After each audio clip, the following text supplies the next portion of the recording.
자,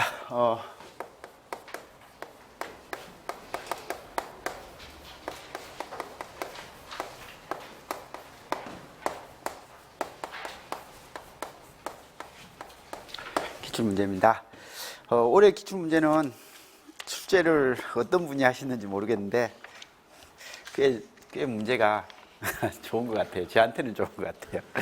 그래서 학생들한테 평상시에 이걸 좀 암기하고 이해해라 라고 이야기했던 문제들이 좀 많이 나왔던 것 같아요. 그래서 문제 풀어보셨으면 아시겠지만 기본적으로 탁 봐가지고 나오는 문제도 있지만 그래도 조금은 생각해야 될 문제들인데 이게 문제가 어렵지는 않는 것 같은데도 생각외로 이제 문제를 손을 대려고 하면 잘 답이 안 나오는 그런 것들이 좀 많이 있었던 것 같습니다. 그래서 특히 문제 7번요. 이 문제 보고 야, 진짜 고맙다. 아니, 이 문제 유형이 다른 것 같네요. 문제 유형이 다른 것 같으니까. 어쨌든 17번입니다. 다른 유형이 1번부터 10번까지 똑같고요. 11번부터 20번까지 똑같은 거니까 유형이 다른 거 가지고 계신 분은 다른 거 보시면 되고, 지금 이건 2형이네요. 2책형이니까 4책형 가지고 계신 분들은 11번부터 보시면 됩니다. 죄송한데 저기 문 좀 닫아주실래요? 그래서 문제 7번이 제가 평상시에 생각했던 문제 딱 그대로고요. 그 다음에 몇 문제는 이런 게 안 나와, 거기 단어 선택을 이게 좀 안 좋은 것 같다라는 문제도 있긴 있는데 그래도 전체적으로는 괜찮은 문제였던 것 같습니다. 같이 보도록 합시다. 자, 문제 1번입니다. 다음 논리식 중에서 나머지 셋과 다른 하나는 뭐냐라고 그렇게 이야기를 했네요. 그죠? 그래서 나머지 셋과 다른 하나. 1번에 A바 B바 플러스 AB. 그래서 이런 문제는 일단은 보시고 나서 1번을 딱 보고 나서 이게 뭐라고요? 익스클루시브 노화구나 라는 걸 일단 체크하고 나서 그러면 이제 익스클루시브 노화가 안 되는 게 몇 번인데 라는 걸 찾아야죠. 그죠? 그래서 찾아보시고 그러면 2번은 지금 이제 익스클루시브 노화에 대한 수식이니까 그냥 패스하면 되고요. 3번요. 자, 이런 거 수업하면서도 많이 했지만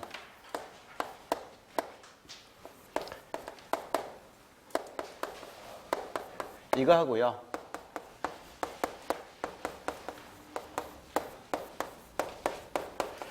이런 타입 두 가지가 있을 때 이거 둘 중에 하나는 익스클루시브 오화 타입이고 하나는 익스클루시브 노화입니다. 노화인데 이게 어느 게 익스클루시브 오화인지를 빨리 캐치를 해야 되거든요. 그래서 이걸 풀고 있으면 풀어두면 당연히 나옵니다. 당연히 나오니까 되는데 안 풀어도 그냥 할 수 있게끔 해주셔야 됩니다. 이게 이런 문제가 나오면 A바 A 나오면 이런 것들은 없어질 거니까 됐고요. 그 다음에 이제 이거죠. A바하고 B바의 곱이 나오잖아요. 그죠? 그래서 이렇게 곱이 딱 나오는 거 보고 이건 이쪽 타입이구나 라는 거 정도는 보시고요. 그 다음에 이런 타입이 나오면 이건 이렇게 곱해지면 없어지는 거니까 0일 거니까요. 그 다음에 이렇게 하면 이건 분명히 A바 B가 나와요. A바 B가 나오고 이제 반대쪽 거 하면 A, B바가 나오고 그죠? 그래서 이런 것은 A바 B바가 나오고 A, B가 나오는 타입이고 이런 것은 이렇게 나오니까 문제를 딱 보실 때 이걸 푸는 게 아니라 이거 이렇게 곱하면 A바 B바가 나오는구나 라는 걸 빨리 캐치하는 거예요. 그래서 그렇게 해가지고 이게 익스클루시브 노화가 되는구나 라는 걸 좀 빨리 확인을 해 주시고요. 그래서 이건 시험장에서는 풀면 안 돼요. 딱 보자마자 A바 B바 형식이 나오니까 익스클루시브 노화구나 라는 걸 아셔야 되고요. 그 다음에 이제 4번은 이건 말도 안 되잖아요. 그죠? 그냥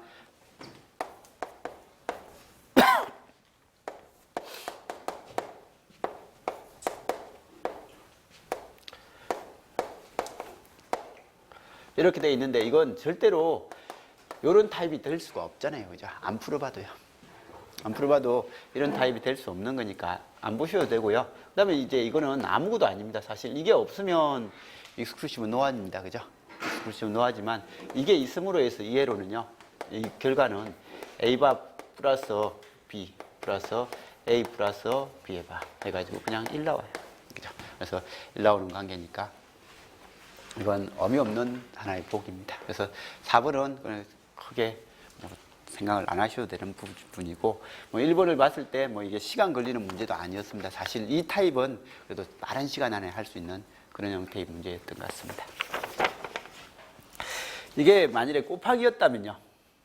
그래도 이제 한 번은 고민을 해봐야 되죠. 그죠? 그래서 이게 곱하기 문제라면 여기에 이런 식이 될 거니까 이거 곱하면 뭐가 나와요? 이건 이제 이거하고 똑같은 형태가 나오죠. 그죠? 그래서 나와가지고 답이 될 겁니다. 그래서 더하기니까 안 봐도 이건 충분히 볼 수 있는 겁니다. 자, 2번입니다. 반도체의 p-n 접합에서 발생되는 현상에 대한 설명이다. 옳지 않는 것은 뭔데? 라고 그렇게 이야기를 했습니다. 그래서 순방향 바이오스를 인가한 경우에 전이장벽이 낮아진다. 이건 맨날 했죠. p-n 접합을 할 때.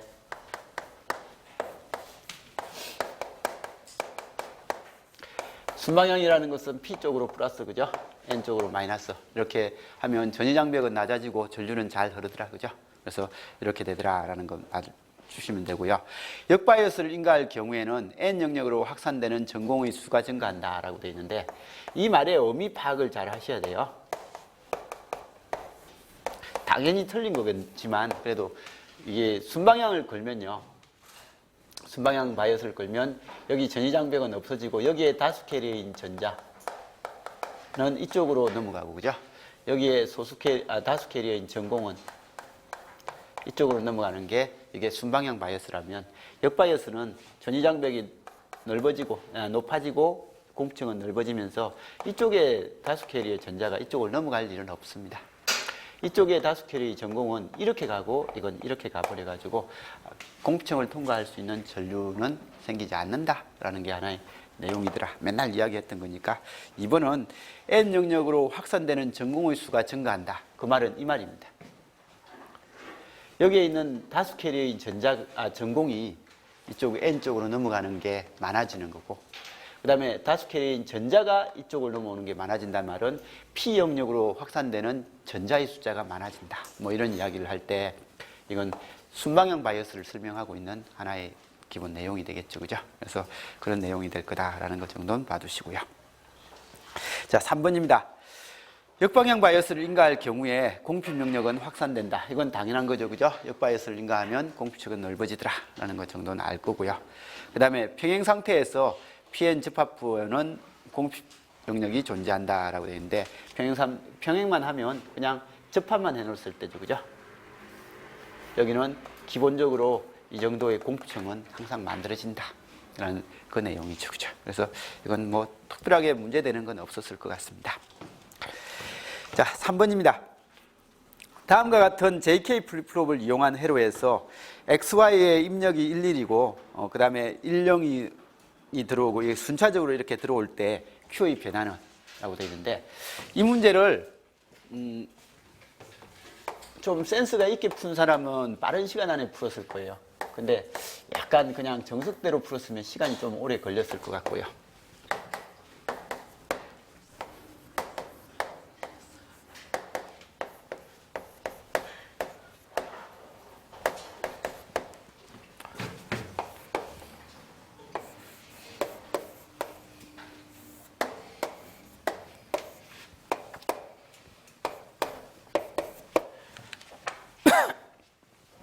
JK죠.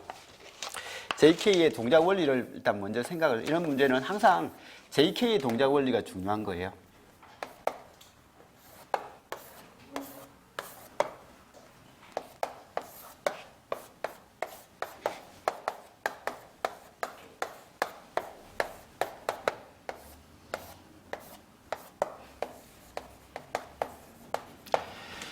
자, JK 00일 때는 어떻게 되고요? 이전값이 0이면 0이고 이전값이 1이면 1이다. 상태 유지죠. 그죠? 0일일 때는요, 이전값이 0이든 이전값이 1이든 상관없이 0으로 만들어낸다. 10일 때는요, 10일 때는 0이더라도 1이 되고 1이더라도 1이 된다.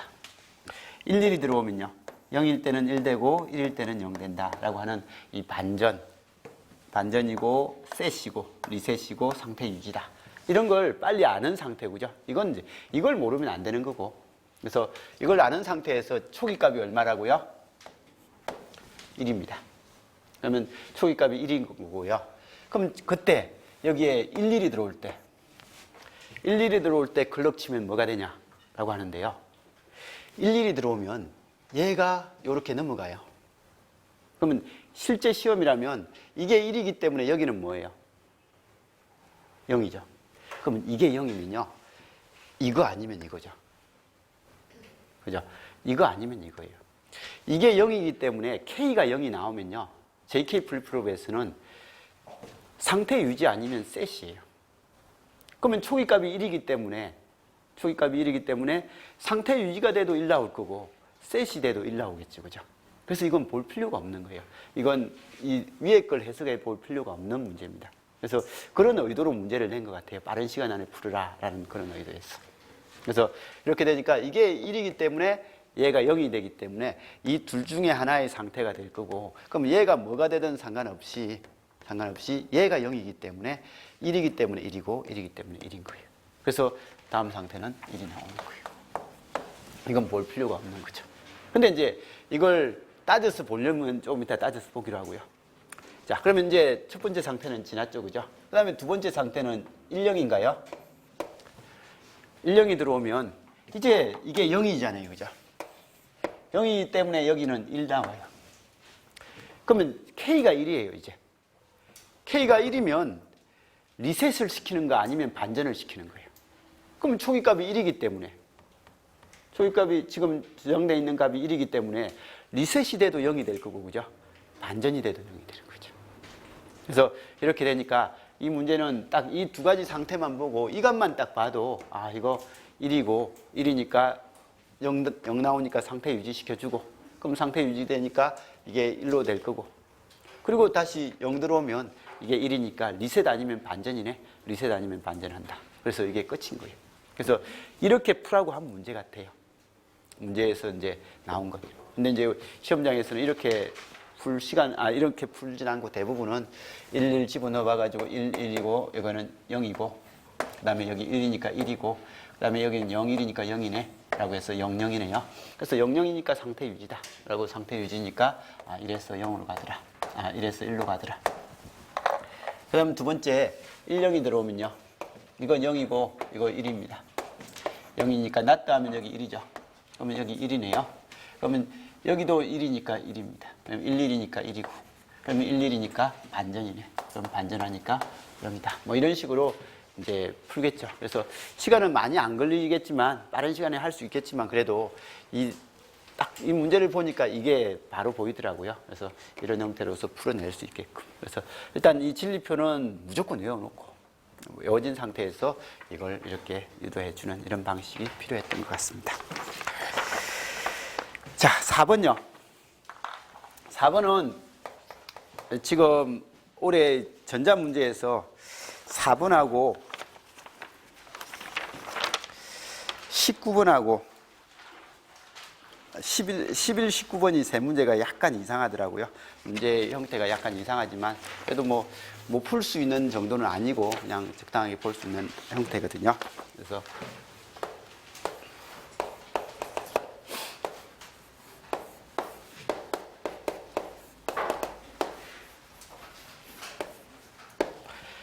자, 우리가 이거 모르는 사람 아무도 없습니다. 뭐요?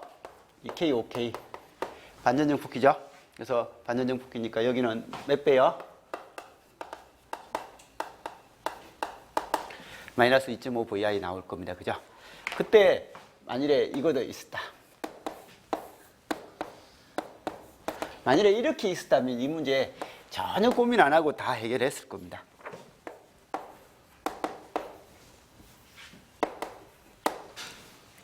여기네요. 그죠? 그래서 이게 이렇게 되니까 여기는 지금 이제 VO가요. 몇 배가 나왔다고 했습니까? 10배의 V인이 나왔다고 했거든요.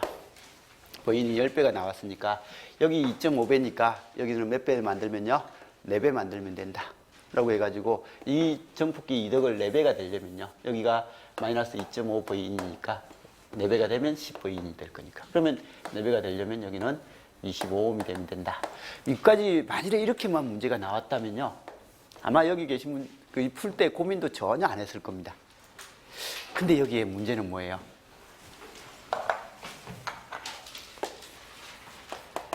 이 저항이 있죠, 그죠? 근데 이 문제를 출제한 사람이 여기에 저항을 너무 적은 걸 줬어요.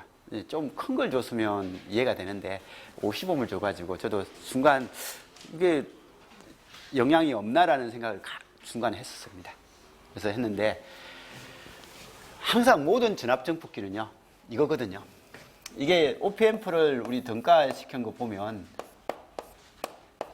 여기에 입력 임피던스가 무한대인 어떤 형태하고 그죠? 그 다음에 출력 측에 이렇게 내는 거 보면 여기에는 출력이 전압정폭기니까 이렇게 돼 있는 거예요. 그래서 우리 TR 공부할 때 이거하고 똑같은 거예요. 이거거든요. 근데 OP앰프의 입력 임피던스 G는 얼마예요? 이상적일 때? 이건 무한대죠. 그리고 G아웃은 이상적일 때 얼마예요? 이건 G아웃은 이상적일 때 얼마야? 이건 G아웃은 이상적인 OP앰프의 특성할 때 입력 임피던스는 무한대고 출력 임피던스는 0이다 라고 하죠. 그죠? 그래서 이게 0이 되고 나면 이제 이 문제는 이게 0이기 때문에 가능한, 그래서 거기 단, 갈로 열고 이상적인 연산정폭기다 뭐 이렇게 있잖아요. 그죠? 그래서 이게 되면 이 문제는 풀이가 됩니다. 근데 실제로 이게 0이 아니거든요. 0이 아니라서 이 문제는 실제 값하고 약간 다를, 실제로 돼 있다. 그 단이라는 조건이 없으면 이의 제기가 가능했던 문제입니다. 그래서 그런 건데 이제 이건 단이라고 했기 때문에 그냥 이렇게 해놓고요. 그럼 이게 쇼트가 되면 이제 여기에 V인이고 그죠? AV가 얼마요? 이렇게 산다니까 2.5배거든요. 마이너스 2.5배. 그럼 여기는 분명히 2.5 V인인 거예요. 그렇게 놓고 이 저항이 없으면 그냥 집어넣으면 되는데 이 저항이 있으면요. 여기에 만일에 G아웃이 있었으면 여기 태분한 등가화 다시 시켜야 되죠. 그죠? 다시 태분한 등가화를 시켜야 됩니다. 그래서 태분한 등가화를 시켜가지고 이렇게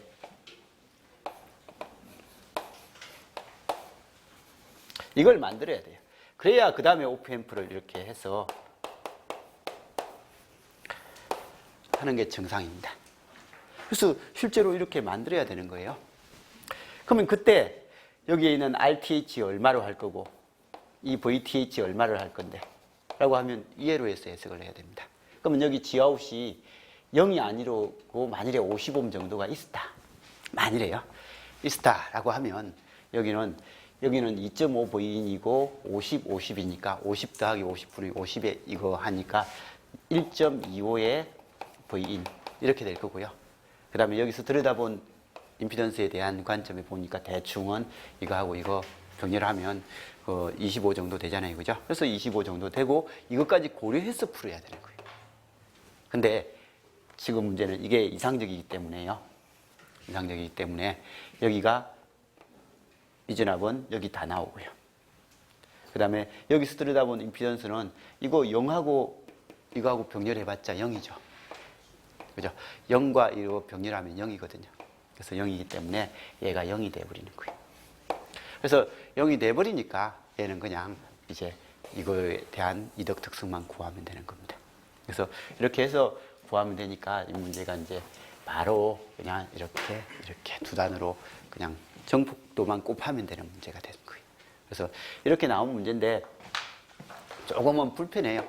불편하긴 하지만 그래도 알아서 볼 수 있는 정도. 그래서 이 문제는 답을 25로 내놓고도 이게 맞나라고 가동 한번 하면서 뭐 이거 빼고는 없으니까 이게 뭔가가 되려면 여기 저항이 주어져야 되거든요.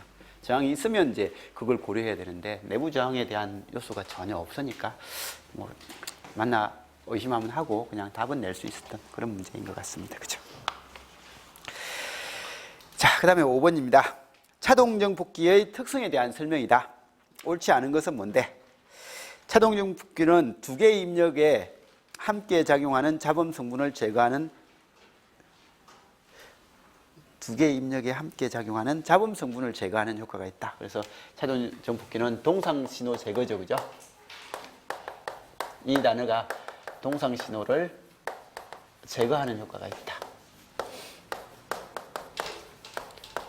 차동용 복귀하면서 제일 이야기 많이 했던 내용이잖아요. 그죠? 이게 제일 중요한 특성이라고요. 이게 동상 입력에 대해서는 제거할 수 있는 능력을 가지고 있고, 이 차이가 나는 입력에 대해서는 키우려고 하는 능력을 가지고 있다. 라고 그렇게 이야기했던 게 이 내용이고요. 저기요. 여기 문제지 있네. 자, 그 다음에요. 이상적인 차동 정폭기의 동상 모드 제거비 CMRR요.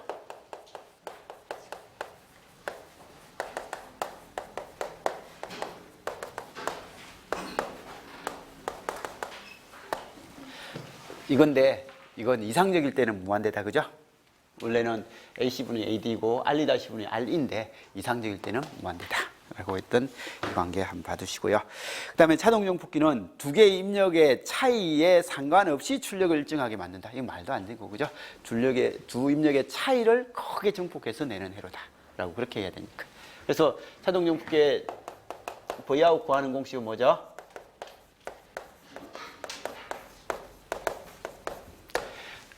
이거죠, 그죠? 동상 전압에 대한 동상 이도 더하기 차동 전압에 대한 차동 이도. 자, Vc는 얼마죠? Vc는 2분의 V1 더하기 V2, 그죠?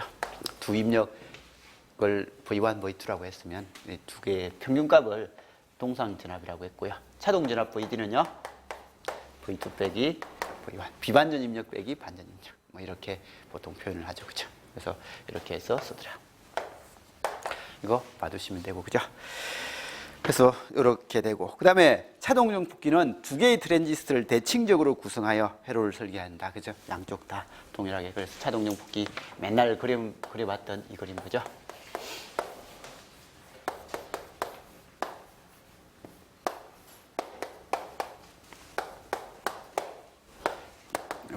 대칭적으로 이렇게 사용을 하더라. 뭐 이건 틀리진 않을 것 같고요. 자, 6번 카르노맵요. 이거 풀진 않겠습니다. 그냥 이거 동그라미 4개 치면 4개 하면 되죠, 그죠? 그래서 이건 보기에서 뭐 크게 문제되는 건 아닐 것 같으니까 그냥 아는 걸로 합시다. 자, 6번의 답은 1번이었나요? 네. 그 다음에 7번요. 제가 문제를 보고 진짜 미소가 지어졌다. 이렇게 보자마자 야, 이거 참 잘해줬다. 예, 문제 내준 사람한테 제일 고마웠던 문제입니다. 이 문제를 이제 보고 학생들은 이제 RLC에 대해서 그래도 조금은 신경을 쓸 것 같다라는 거, 이런 것들을 좀 보는 거고, 그다음에 회로에서 신호를 좀 더 정확하게 알 수 있겠다라는 생각이 들어가지고 진짜 고마웠던 문제입니다.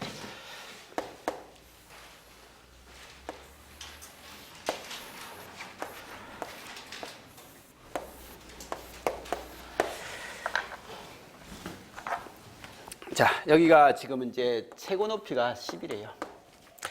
이런 게 하나 있고요. 신경 쓰지 맙시다. 약간 이렇게 하면 되니까.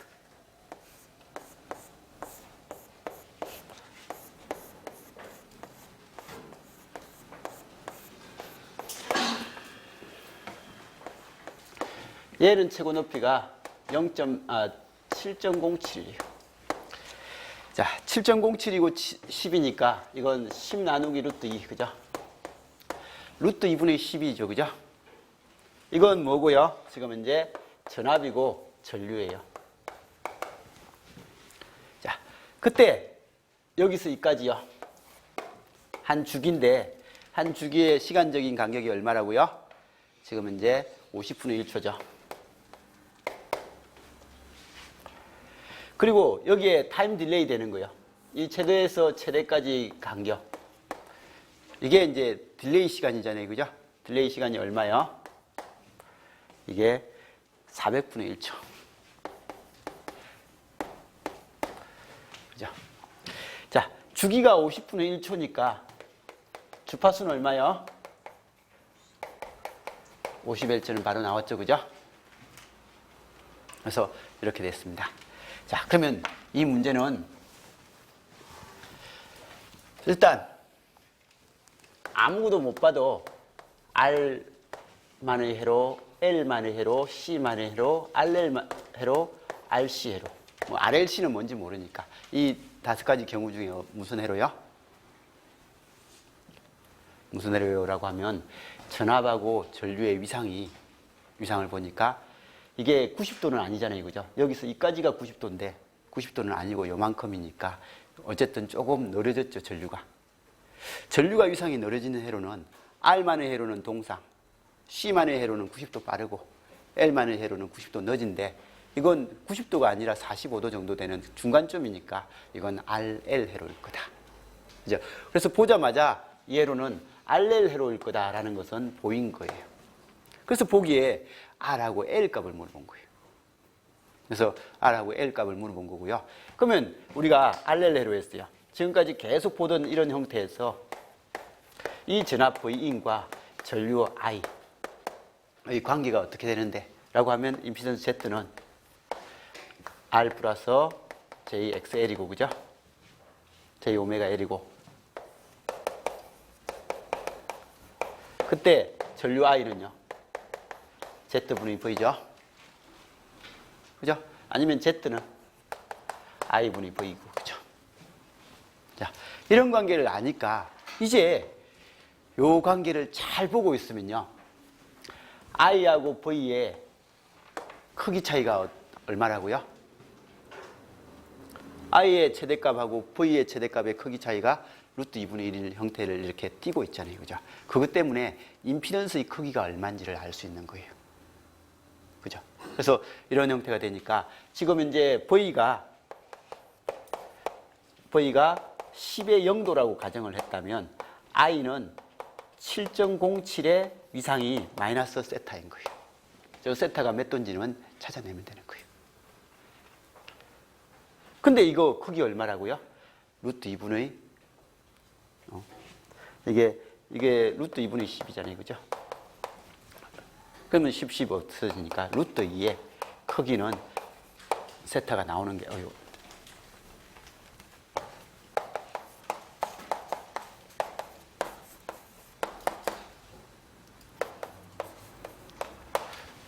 이거죠. 그러면 이렇게 되니까 임피던스의 크기가 루트 2고 위상은 세타인 거예요. 이 세타가 몇 도인지만 알면 되는 거예요. 이 문제는. 그리고 제가 수식을 이렇게 나열했지만 실제 딱 보면 몇 도인지 눈에 보여요. 그죠? 이거 대충 지금 그림도 제가 잘 그려가지고 이건 그림을 잘 그려서 보이는데 8분의 1이에요. 그죠? 8분의 1이고 이 잘 봐도 이건 50분의 1이고 400분의 1이니까 한 주기에 얼마예요? 50분의 1이고 400분의 1이니까 한 주기에 얼마예요? 8분의 1이잖아요. 그죠? 이거 8분의 1이에요. 8분의 1이면 각도를 고치면 몇 도예요? 45도거든요. 그리고 45도 몰라도요. 우리 임피던스 할 때 루트 2 나오는 건 1대 1대 루트 2밖에 없잖아요. 그죠? 그 외에는 물어볼 게 없어요. 그래서 1대 1대 루트 2밖에 없으니까 이 문제 보자마자 전압하고 전류의 크기 차이가 루트 2네. 아, 임피던스가 루트 2가 돼야 되고 그러면 1대 1대 루트 2다. 그걸 바로 생각을 해도 되는 거예요. 그래서 이거 시간 걸리는 문제 아니었습니다, 사실은. 그래서 이런 형태가 되는 쪽이었거든요. 그래서 보자마자 1대 1대 루트 2.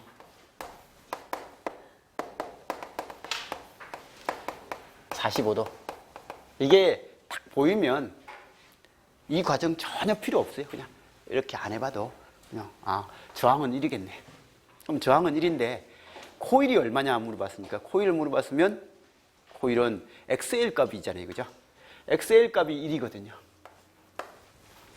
XL 값이 1이 돼야 되니까 그러면 L 값은 얼만데? 라는 그런 질문이잖아요. 그죠? 오메가는 여기서 주어져 있잖아요. F가 여기 있으니까. 그래서 이 문제는 보자마자 이런 관계를 딱 알고 이렇게 풀어가지고 크기가 루트 2고 임피던스가 위상이 몇 도인데 이제 이 몇 도는 저기서 계산을 하니까 45도 정도 나오겠네 라고 이렇게 이걸 푸는 과정을 하는 사람은 시간 낭비한 거고요. 시간 낭비를 한 거고 그냥 딱 보면 전류 전압이 루트 2배 차이네. 그러면 임피던스가 루트 2가 나와야 된다. 그러면 임피던스가 루트 2니까 얘는 1대 1대 루트 2다. 우리가 하는 거 45도 삼각형, 30도, 60도 이런 것밖에 없다고 했잖아요. 3, 4, 5 삼각형하고. 그래서 이런 거고, 그러면 분명히 R은 1이 돼야 되고요. XL은 1인데 이게 오메가 L이고 2파이 FL이에요. 그러면 L은 2파이, F가 계산되니까 얼마요? 50이니까 50분의 1이다 라고 하니까 파이분의 0.01 헬리인데, 미리헬리 물어봤나요? 미리헬리로 했나요? 그래서 미리헬리니까 파이분의 10 미리헬리, 이렇게 계산하면 되겠죠, 그죠? 그래서 그런 거고, 이게 뭐 파이가 3점 얼마가 되니까 3점 얼마가 나오겠지, 뭐 그건 계산하면 되는 거고, 그죠? 계산도 필요 없는 문제고요. 그냥 눈 뜨고 찍을 수 있는 형태의 문제입니다. 그래서 아니 진짜로 이런 문제에 그 파형에 대한 해석을 정확하게만 할 수 있는 사람들은요, 눈 뜨고 찍는 문제입니다. 딱 보면 1대 1대 루트 2밖에 없어가지고, 아 이거 1이고 이거 한 거. 그래서 이게 문제를 보자마자 와 이거 시험 문제 잘 내줬다 라는 생각이 확 들었던 게 이런 의도였어요. 그래서 이런 형태입니다. 자, 8번. 누군가가 8번을 틀렸대요. 예, 한 대 때리고 싶었어요. 예. 자, 아무튼 8번은 그냥 답만 봅시다. 아래 거 읽으면 A하고 B는 뭐요? 직렬이죠. 직렬이니까 A 곱하기 B고요. 그 다음에 C는 병렬이니까 C고, 위에서 뽑아야 되니까 전체 2바다. 이게 끝이죠, 그죠? 그래서 전체 2바다라는 게 끝이고, 이건 A 곱 B의 바 곱하기 C의 바, A의 바 플러스 B의 바 곱하기 C의 바다 라고 하는 답은 3번이 되겠죠, 그죠? 자, 9번요. 9번은 일단 문제는 잘 냈습니다.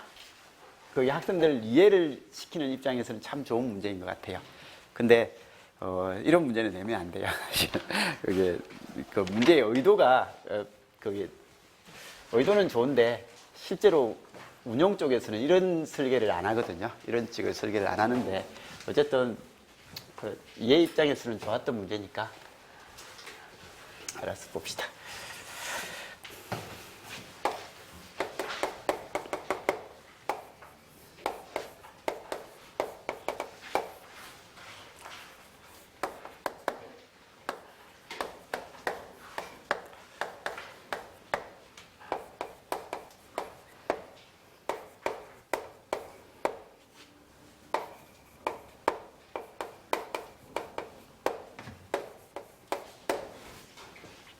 자, 평상시에 제가 어른 예도 많이 냈던 그 부분을 이렇게 해가지고 근데 이번에 출제를 사실 누가 했는지는 잘 모르지만 이분 여기 교수님이 같이 들어간 교수님이 신경을 안 쓴 것 같아요. 그러니까 학생이 보통 교수님 2분 들어가고 그다음에 전에 시험 합격한 사람이 들어가가지고 풀어보고 아 이거 좀 안 좋다라고 하면 이렇게 이제 피드백 받고 이렇게 막 해가지고 언어도 좀 순환을 하고 여기 관계도 좀 해석을 하고 하는데 교수님이 전자전공을 하신 분이 아니든지 아니면 아예 전자를 좀 모르시는 분이 들어가시든지 아니면 학생이 주장이 너무 셌든지 아니면 학생한테 그냥 맡겼든지 아니 단어가 여기 쓰는 단어가 그 교수님들이 쓰는 단어가 좀 있거든요. 예, 그런 학교에서 쓰는 단어가 아닌 게 좀 몇 가지가 있더라고요. 그 푸는 형태도 약간 학교에서 쓰는 타입이 아닌 형태가 좀 있고요. 그래서 이 문제도 약간은 실제적으로 접근하는 방법은 아닌데 그래도 알아서 봅시다. 다음 회로에서 정전압이 유지되는 상태에서 허용될 수 있는 최소 부하장 RL 민값하고요. 그 다음에 최대 부하 전류 IL max가 얼마냐. 단 제너 다이오드가요. 제너 다이오드가 이렇게 돼 있는데 6V고요. 이 무릎 전류가 최소 전류가 2mA고요. 그다음에 최대 전류가 100mA예요.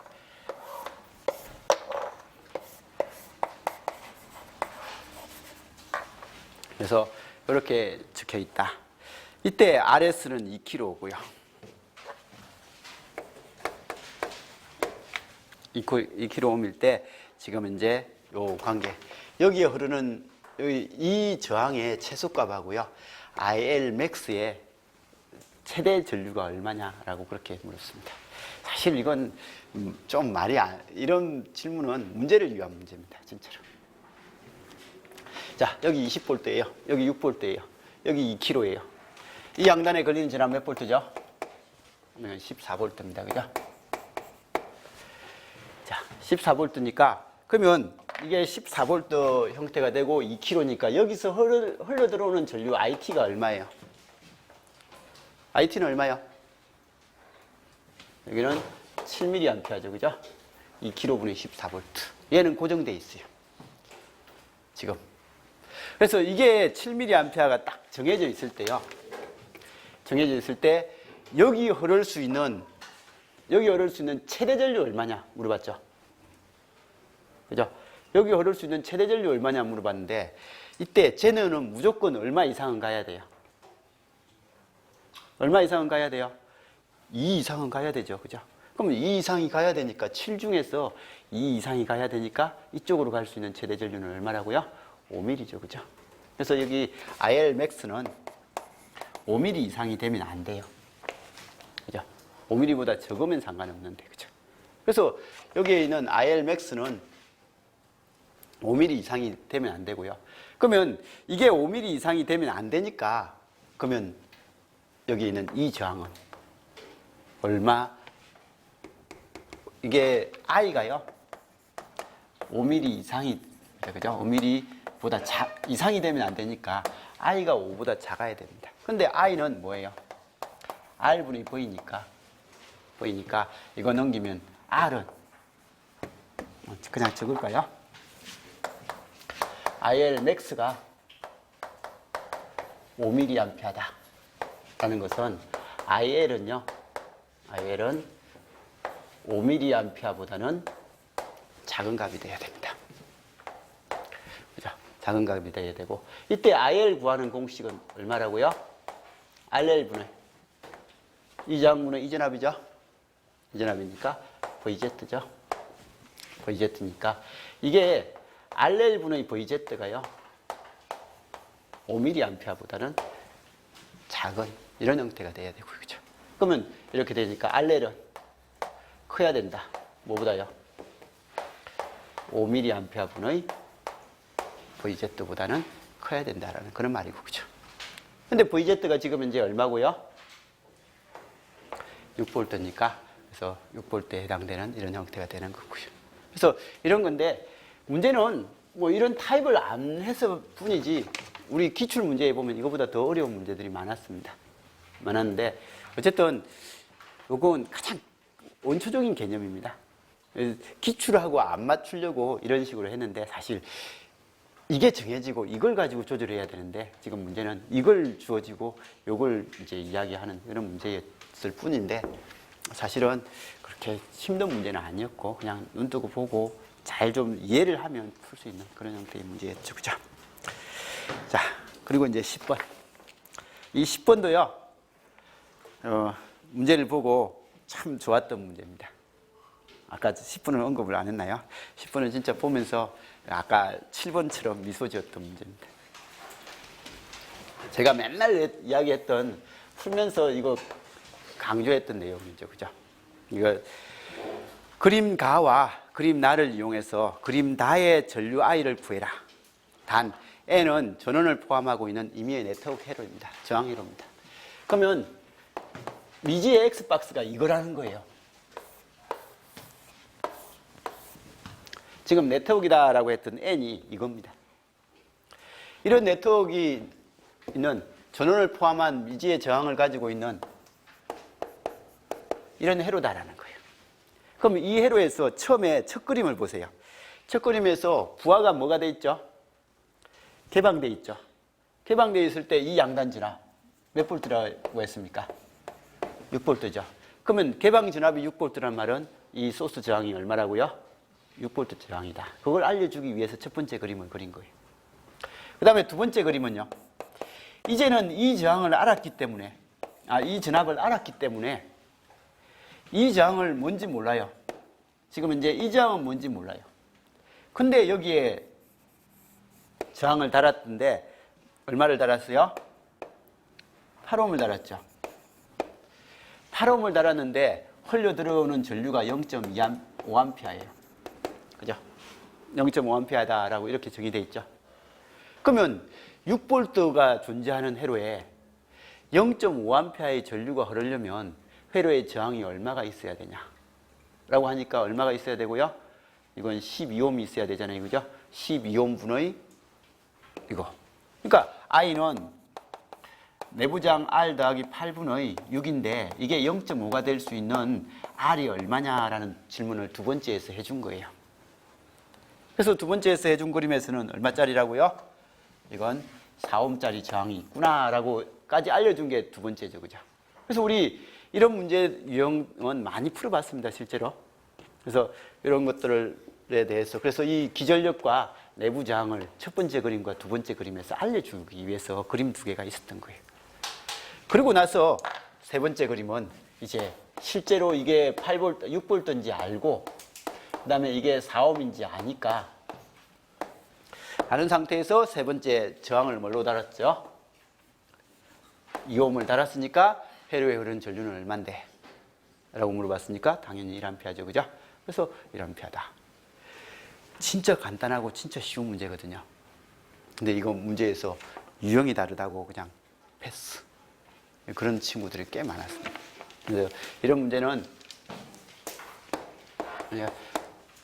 전원 문제에 대해서 우리 하나의 전화번이 주어질 때 항상 이야기하는 네트워크에서 태분한 등가의 관점에서 이렇게 접근하는 그런 형태의 문제거든요. 그래서 이 문제도 진짜 잘 만들어진 문제인 것 같습니다. 그래서 자, 11번요. 11번 문제는 일단 결론은 회로 이렇게 구성하면요. 다이오드 D1하고 D3는 파괴되어 있습니다. 파괴되어 있고 그 다음에 나머지 회로만 가지고 해석을 하면 끝입니다.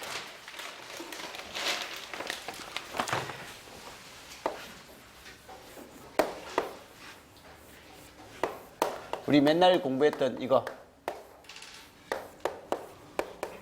회로 이름 뭐죠? 이게 브릿지가 아니라 전파로 나와 있는 이 그림. 이거 어떻게 풀어요? 지금 이제 간기 내수가 10V고요. 10대 1이고 전체가 1이니까 여기는 0.5죠. 그죠? 그러면 여기가 몇 볼트요? V인이 이런 데로 들어갔네요. 0에서 80에서 20 마이너스 20. 근데 이 DC 성분요. 트랜스를 통과할 때 DC 성분은요. 트랜스는 변화를 전달하는 거지 DC를 전달하는 게 아니거든요. DC를 전달하는 게 아니니까 이게 전자 유도 현상입니다. 1차 측에서 트랜스라는 것은 1차 측에서 이렇게 감겨 있을 때 여기 전류가 지속적으로 흐르고 있을 때는 이 뒤쪽에서는 뭔가에 전달을 안 해요. 그래서 직류는 차단되는 선로라고 했죠. 직류는 차단되고 교류, 이 흔들리는 성분, 시간에 따라서 변해야만 이 2차 측에서요. 2차 측에서 그 시간의 변화를 감지해서 시간적인 변화. 여기 E는 뭐야? N dt분의 d파이거든요. 자속이 시간에 따라서 바뀌어야만 기전력이 만들어집니다. 이게 트랜스의 기본 원리거든요. 그래서 이런 80이라는 직류 전압은 사실 있어봤자 트랜스를 통과하면 그 출력 측에서는 안 나타나는 꼴입니다. 그래서 이건 80이라는 직류는 영향이 없어요. 그러면 이제 이 문제는 플러스 마이너스 20V, 0을 기준으로 해서 플러스 마이너스 20V에 해당되는 이 전압이 통과할 때 어떻게 나오냐라는 그런 내용이거든요. 그러면 이 플러스 마이너스 20V가 들어왔을 때 여기는요. 이게 10대 1이니까 여기가 플러스 마이너스 2V죠. 그럼 플러스 마이너스 2V면 여기는요. 1V잖아요. 그죠? 그래서 여기에 이렇게 되는 것은 1V입니다.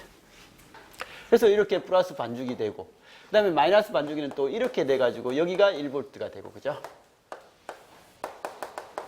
해가지고 이렇게 되고 해가지고 여기 나오는 건 1V 전파 이렇게 나오는 건 알잖아요. 그죠? 그래서 이건 우리가 아는 내용입니다. 근데 이거 예로 문제 이 제기하려다가 해도 안 받아줄 것 같아가지고 이 정도는 답은 나오거든요. 그 그림 그려가지고 시뮬레이션 돌리면 똑같이 나와요. 왜냐하면 다이오드 두 개가 파괴되어 있거든요. 파괴되어 있어가지고 똑같이 나올 수밖에 없지만 그래도 이건 문제가 좀 그림이 지금 이제 이렇게 그려져 있어요.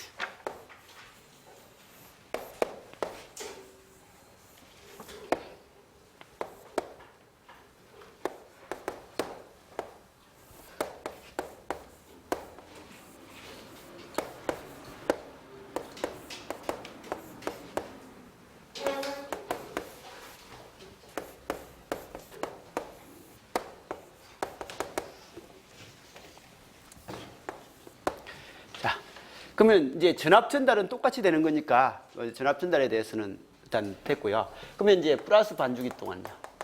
여기 플러스 마이너스 플러스 마이너스. 파괴 안 될 수도 있겠네. 이게 1볼트니까.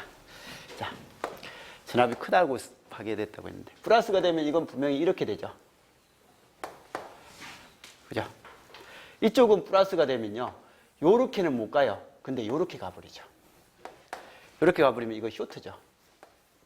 그래서 쇼트가 돼가지고 이 부하에 어쨌든 전달이 안 되고 그래서 제가 이거 쇼트가 돼버리니까 파괴된다고 생각을 해버렸어요. 이 전압이 작아서 파괴는 안 될 수도 있겠네. 그래서 어쨌든 이게 쇼트가 돼버려요. 어쨌든 여기는 전달을 해주진 않죠, 그죠? 않으니까 그냥 이거 요렇게 해요. 그럼 이거 플러스 반주기 동안 얘가 이렇게 전달하는 거하고 똑같이 전달돼요. 그 다음에 마이너스 반주기가 들어가면요. 이쪽이 플러스 해가지고 요렇게 되면 얘는 이렇게 가버려요. 여기가 쇼트가 돼버려요. 그래서 여기에 신호 전달을 안 해줘요. 안 해주고 얘는 이렇게 돼서 이렇게 갈 수 있죠. 그죠?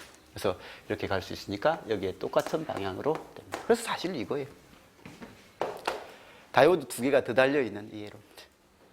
그래서 이런 애로가 돼가지고 의미 없는 다이오드 두 개입니다. 사실 이거죠. 그래서 이게 브릿지인 것 같은 느낌이 들어가지고 이게 오히려 문제를 좀 혼란스럽게 했던 그런 형태의 문제입니다.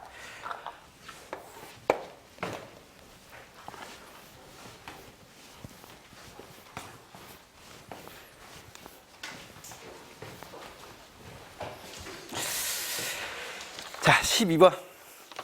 이건 뭐 기출문제에도 많이 있었고 모의고사도 많이 받고 해서 크게 문제가 없었는데 오히려 많이 틀렸더라고요. 이거 자기가 틀렸던 거 이야기해 주는 사람 중에서 많은 학생들이 좀 틀렸더라고요.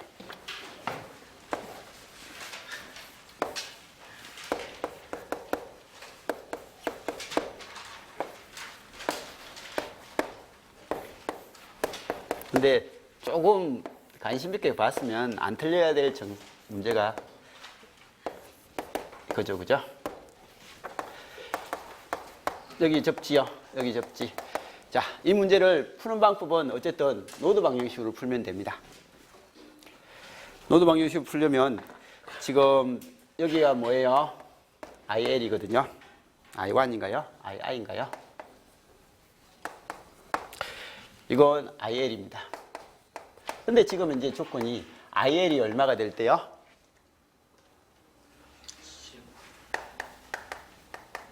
10배가 될 때, 그죠? 10II가 될 때. 이런 관점이거든요. 그러면 일단은 여기 전압을 VA로 잡으면요. 노드 방정식 한번 세울 겁니다. 이 전류 얼마요? II 더하기 이 전류는 이 전류다. 전류 방향 이렇게 잡읍시다. 그냥 나가는 거 할까요? 그냥 우리는 아는 편이니까 처음 하는 사람 아니니까 들어오는 걸로 합시다. 그래서 이 전류는 II 더하기 얼마요? CK분의 0 빼기 VA 더하기 이거는 IL이죠, 그죠? 근데 IL을 IL로 잡지 말고 10II로 잡. 이렇게 잡으면 되고요. 그러면 이때 이런 형태가 되니까 그러면 이거 넘기면요. 넘기고 이게 마이너스 VA 분의 CK는요. 수식이 이래요. 이거는 얼마가 된다고요? 이거 넘기면 9II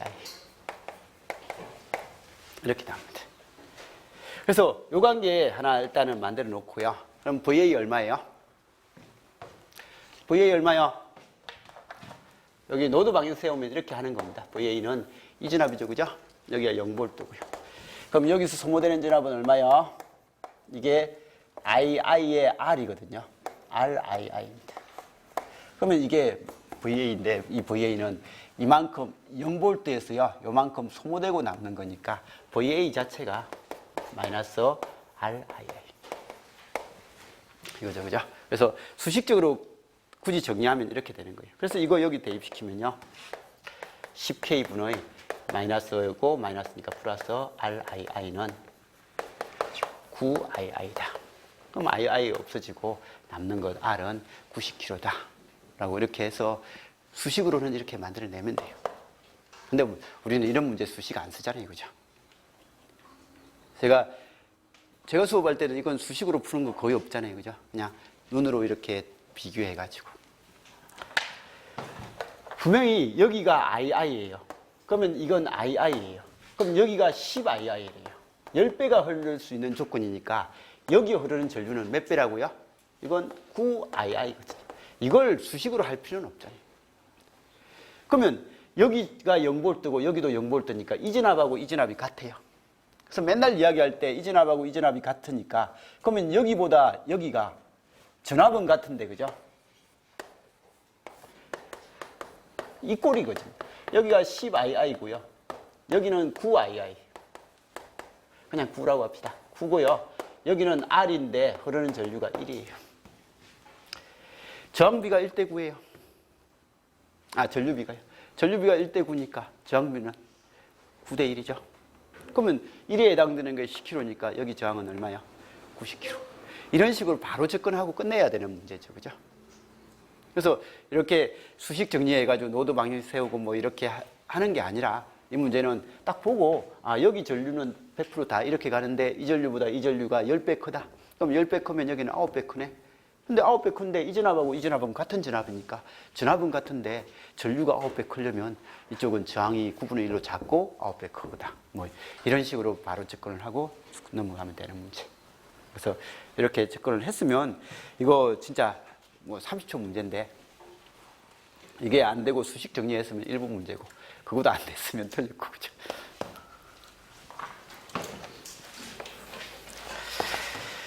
자, 아무튼 이런 거고요. 그리고 약간 센스 있는 사람은 10배 있었잖아요, 그죠? 10배 있으니까 한 배는 우리 맨날 이거 한 배 있으니까 9배. 9밖에 없으니까 9분의 1 아니면 뭐 9배겠지. 이렇게 하고 접근해요. 미안해요. 미안해. 자.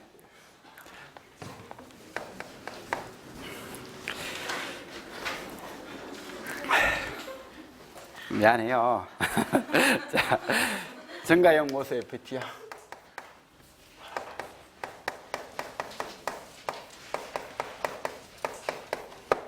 이 모수입니다. 이 모수에서 반전층의 진화하고 정기적으로 같은 극성을 가지는 것은, 이 문제는 문제의 의도를 정확하게 이해를 해야죠, 그죠?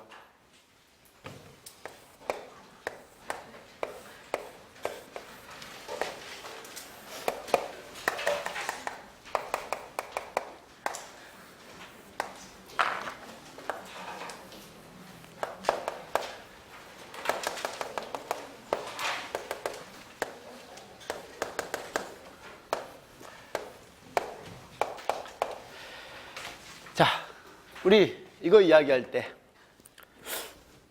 이게 지금 이제 N채널 증가형이죠. 지금 이제 채널은 P형 영역이 되어 있는 게 기본입니다. 그때 우리 맨날 이야기합니다. 여기서 VGS죠. VGS 진압을 마이너스 진압을 걸면요, 여기 0이고 0보다 작은 진압을 걸면 여기 마이너스가 되니까 플러스가 당겨져 오죠. 그럼 원래도 P 영역인데 플러스가 당겨져 오니까 P가 더 많아지죠. 그죠? P가 더 많아진다. 그게 이제 축적되는 거잖아요. 그죠? 그래서 전하가 더 많아지는 거예요. 축적돼서 더 커지는 거고. 근데 이제 우리는 이렇게 해서는 FET를 쓰진 않잖아요. 그죠? 모스펫을 이렇게 쓰진 않은데, 그럼 이제 그 순방향 전압을 걸어가지고 걸면 여기가 플러스가 되더라. 그래서 플러스가 되면 처음에 이 부분은 뭐가 되고요? 여기는 원래는 플러스인데, 여기 플러스니까 플러스가 밀려가고, 그죠? 마이너스가 당겨져 결합해가지고 캐리어들이 조금씩 어떻게 되더라고요? 줄어가죠. 줄어가는 과정을 공핍이라고 했나요? 이렇게 공핍돼 가는 과정이고, 그래서 공핍돼 가다가 어느 정도 이상의 전압을 걸면 조금씩 이제 마이너스가 생긴다고 했죠. 그죠? 그래서 반전이 된다고 했고, 반전이 되다가 어느 값 이상이 되면 이제 전자청이 만들어지죠. 전자청이 만들어지고, 이 청이 만들어지는 이 경계가 강반전이라고 했고, 그죠? 강반전이라고 했고, 강반전되는 이 경계 전압을 우리는 VT다라고 해서 스레시홀드 전압이다 라고 그렇게 이야기한 적이 있을 겁니다. 그래서 이 문제는 반전청이 형성됐다라는 말은 여기에 뭐가 만들어져 있다고요? N형 반도체 성분이 이제 전자가 많아지는 이런 반도체가 돼버렸다 라는 그 말이죠. 그죠? 그러면 지금은 이제 질문을 다시 읽어보세요. 증가형 모스 FET에서 반전청의 전하는 전자예요. 그죠? 이 전자고, 이 전자와 정기적으로 같은 극성을 띠고 있는 것은 뭐예요? 뭐예요? 이거 아니잖아요. 그죠? 기판이 아니라 여기나 여기가 N하고 똑같잖아요. 그죠? 그래서 드레인이나 소스에 이게 성분들이 그대로 가지고 있는 거죠. 그래서 답이 뭐라고요? 드레인 영역의 다수 캐리어라는 거죠. 그래서 드레인 영역의 다수 캐리어. 자, 이건 뭐 무슨 말인지만 알면 아무 문제도 아닌데, 그죠? 그래서 이게 답은 쉬운 답은 아닌 것 같아요. 그 모를 때는 찍기는 참 어려운 문제인데 알고 나면 참 쉬운 문제입니다. 자,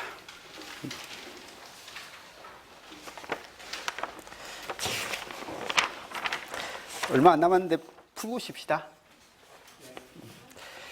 자, RLC 회로의 공진에 대한 설명이다. 옳지 않은 것은 뭔데? 라고 물어봤습니다. 회로망의 입력 단자에서 전압과 전류가 동상일 때 회로망은 공진 상태가 된다라고 되는데, RLC 회로에서, 그죠?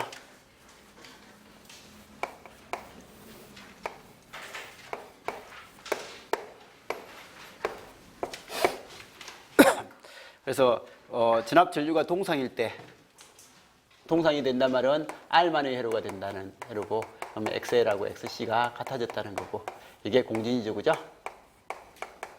그래서 공진에 대한 설명이다.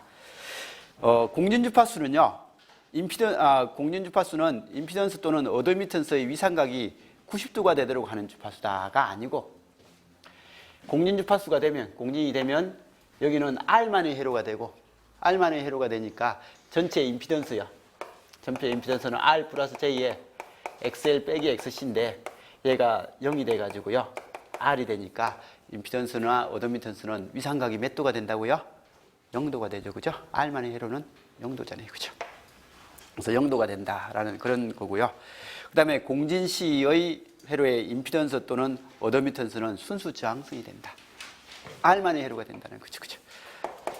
그래서 2번하고 3번은 위배되는 복이죠.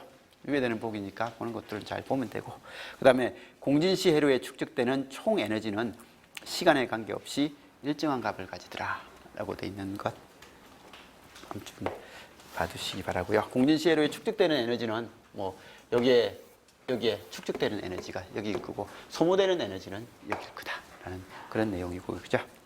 그래서 이건 시간과 관계없는 항목이다. 뭐 아무 문제 아니고요. 자, 올해 통신 문제는, 그죠? 회로에서 통신 문제는 15번인데 15번은 그래도 뭐 예측했던 문제니까 큰 문제는 없었던 것 같습니다. 뭐요? 300에서 4300까지의 주파수 대역과, 그래서 대역이 얼마라고요? 300부터 4300이니까 4km 대역이죠. 그죠? 그래서 4km 대역을 가진 신호가 그 대역을 이용해서 라는 그런 말이고요. 그 다음에 SNR이 지금 이제 255니까 여기 얻을 수 있는 최대 채널 용량 C는 얼마냐라고 하니까 BW에 로그 2에 1 플러스 SN. 이건 뭐 다 아는 거니까, 그죠? 그래서 여기는 4kg. 255니까 256이고 2의 8승이고, 그죠? 8에서 30이다. 한 15초 문제, 그죠? 딱 읽고 바로 푸는 문제. 20초. 20초 문제예요. 자, 그 다음에 수정발전기에 대한 설명이다. 옳지 않은 거. 자, 수정발전기 문제 이제 나왔으니까 앞으로 열심히 해야 될 것 같아요. 그죠? 물론 지금도 뭐 문제가 너무 그냥 다 아는 복이라서 큰 문제가 없었지만 그래도 다음에는 또 좀 더 어렵게 나올 수 있으니까 한번 언급이 된 문제들은요 조금 더 어렵게 나오는 게 있으니까 내년을 준비하셔야 되는 분은 여기는 없겠죠. 올해는 안 나올 것 같아요. 이제 그냥 넘기셔도 될 것 같아요. 자, 수정발전기에 대한 설명이다. 옳지 않은 거. 수정발전기는 수정의 압전 효과를 이용한 것이다. 압전기 효과 이거 중요하다고 했습니다. 수정발전기는 LC 동조회로보다 Q값이 커서 그죠? 아주 안정도가 높더라. 낮은 게 아니라 크죠. 그 다음에 수정의 등가회로는 RLC 직병렬 회로다. 수정 등가회로가 R, L, C. 수정편의 등가회로고 지지대의 등가까지 하면 이렇게 되더라. 그죠? 그래서 이게 수정편이니까.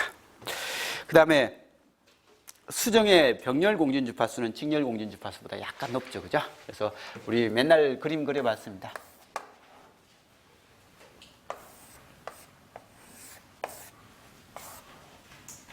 이렇게 했나요? 그래서 이렇게 해가지고 F 시리얼, F 패러럴 해가지고 이 폭이 아주 좁다. 뭐 이런 식으로 하면서 했던 겁니다. 그래서 병렬 공진 주파수는 직렬 공진 주파수보다 작다. 크다. 자, 17번. 그러니까 17번 문제를 보고요. 이거 우리 학생이 냈구나. 그런 생각이 들었습니다. 이런 표현을 사실 학교 교수님들이 잘 안 써요. 그래서 이런 표현 자체가 이게 이론 책에서는 이렇게 잘 정리가 안 돼 있거든요. 그래서 그것 때문에. 그래서 이런 형태인데, 아무튼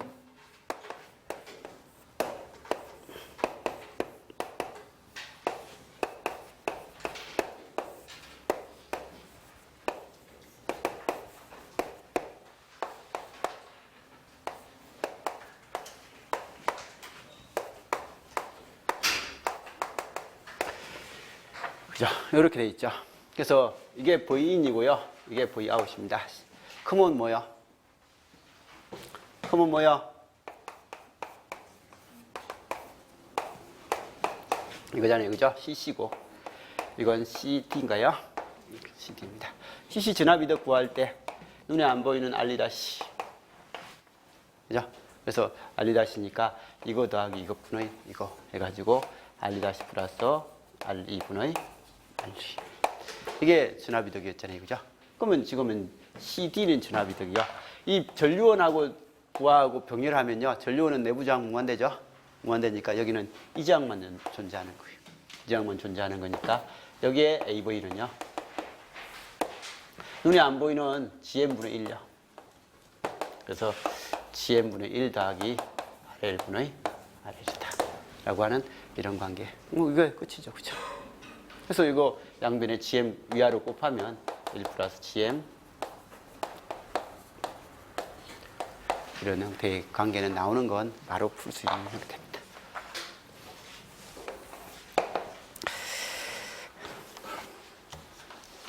자, 그 다음에 18번. 18번은 누구나 풀 수 있었던 문제인데 급하다고 10초라는 단어를 빼서 보았으면 틀렸을 문제, 그죠? 그래서 답이 아마 이 문제는 답 1번하고 2번의 그 히트율이 비슷할 것 같아요. 진짜로 그 2번 써가지고 틀린 사람이 꽤 많을 것 같아요. 왜냐하면 급하면 이게 10초라는 게 눈에 안 보여가지고요. 그래서 이건 진짜 우리 같은 시험은요, 급하게 보는 시험에서는 진짜 최악의 문제입니다. 이런 문제는 다 알면서 그죠? 다 알면서 틀리니까 시간 쓰고 틀리고 하는 100% 틀리잖아요. 그죠? 100%. 근데 이제 그래도 나름 센스가 있으신 분들은 6,400이 나오고 64,000이 나오고 64만이 나오니까 뭔가 있나라는 그걸 한번 생각을 한 사람은 그래도 맞출 수 있는데 그게 시험장이라는 것 때문에요. 그래서 이게 집중력 싸움인 것 같은데 어쨌든 맨날 했던 거니까 풀이는 안 할게요. 8kg에 8비트니까 그죠? 64kbps인데 그게 10초가 되니까 초당 64K니까 640K가 된다. 답은 1번이죠. 자, 그 다음에 19번입니다. 다음 BJT 정폭기에 소신호 전압 정폭률이 증가하는 경우가 아닌 것은 이라고 되어 있는데요. 이 문제가 일단 답이 어떻게 된다라는 거 그건 뭐 답은 1번입니다. 그죠? 근데 보기 3, 4번은 없었으면 좋겠습니다. 그래서 보기 3, 4번은 그렇게 썩 좋은 내용은 아니고요. 그리고 그림도 이게 어쨌든 이건 보기 3, 4번은 조금 지웠으면 좋겠습니다. 그리고 그림도 이런 그림이 좀 있었으면 좋겠고요. 그래서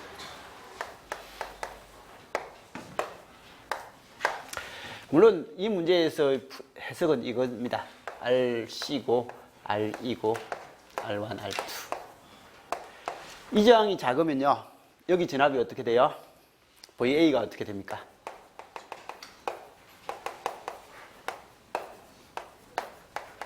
해가지고 이 저항이 작아지면 VA가 커지고 이 저항이 커지면 VA가 커집니다. 그래서 VA가 커지면 여기 전압이 커지고 여기 전압이 커지면 여기 흐르는 전류가 커지고 그죠?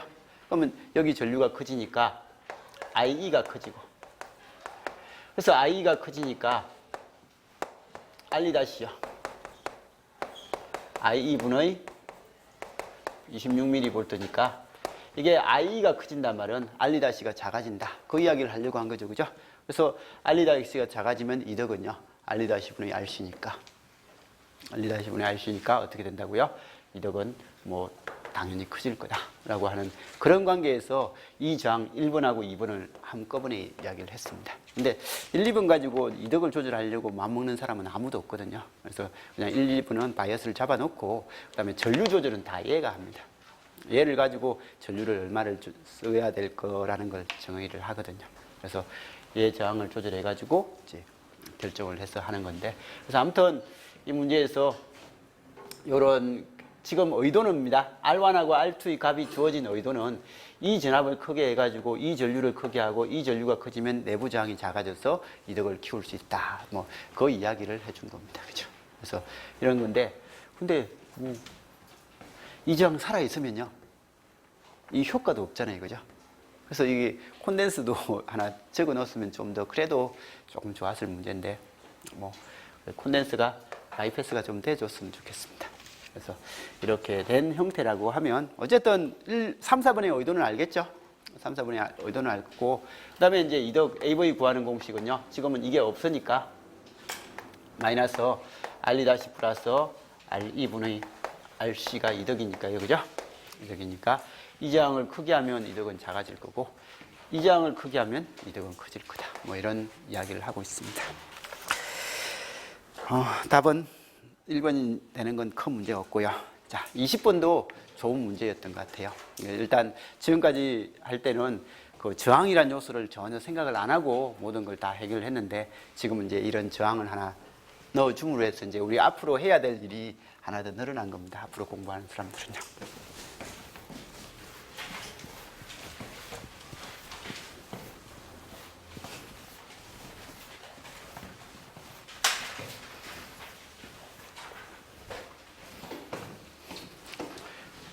어쨌든 입력이 이렇게 나왔는데 플러스 마이너스 20입니다. 그리고 회로가 이렇게 다이오드 있는 거 이거 5V가 있었나요?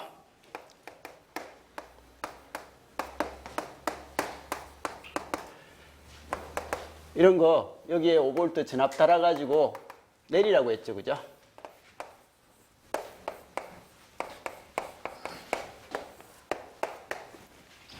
이런 회로라고 했습니다. 그죠? 그래서 이런 회로가 되는 거고 그러면 이게 이상적이라면 이 전압요. 여기까지를 간략하게 해야죠. 그죠? 그래서 여기까지를 하면 여기가 분명히 몇 볼트요? 플러스 마이너스 20V지만 이 저항이 1kg, 이 저항이 1kg. 그래서 태분한 등가 하면 여기는 이제 0.5kg가 될 거고 여기는 얼마가 된다고요? 플러스 마이너스 VTH를 해야 되니까 10이 되겠죠. 그렇죠? 그래서 이렇게 된 형태가 되는 거고요. 그런 후에 이제 여기서 이렇게 하면 됩니다. 그래서 이런 회로고, 그러면 이건 5V니까 5V보다 아래죠. 그죠? 그래서 5V보다 아래 하면 답이 나오는데,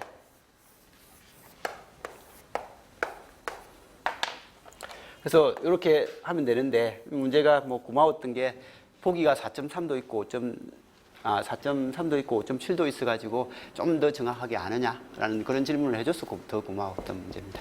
그래서 이런 것들 긴장은 항상 하라고 했죠. 그죠?